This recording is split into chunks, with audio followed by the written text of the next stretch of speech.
to even start thinking about reading tarot, you have to understand what it is. It is a tool of the divine to communicate to the reader. Almost the standard to most tarot decks will be 78 cards based on the Rider-Waite-Smith deck, which has the major arcana and 4 sections of minor arcana. And since tarot is a tool to communicate, it's essentially a language of the divine.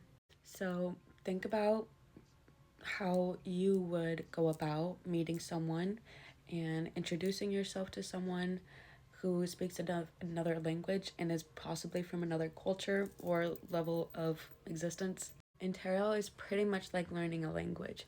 You have to learn all the different symbols of the common tarot cards. I would recommend starting with the Rider-Waite-Smith deck, but if that doesn't inspire you, if that doesn't get you excited to start reading tarot, get one that is themed that you love.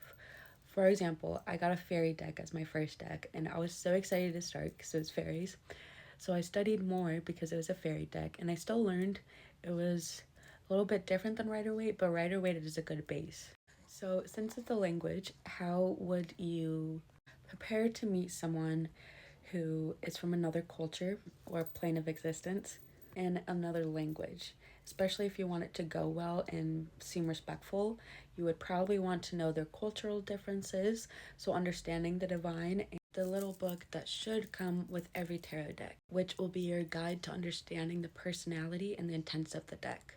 If you're wondering how tarot works, that's really up for you to decide and the practitioner to decide and kind of have a base of probably before you start reading. But the way I think of it is that the divine has a different acknowledgement of time, so they have understood the patterns and cycles in people's lives and timelines and how that affects the energies at play.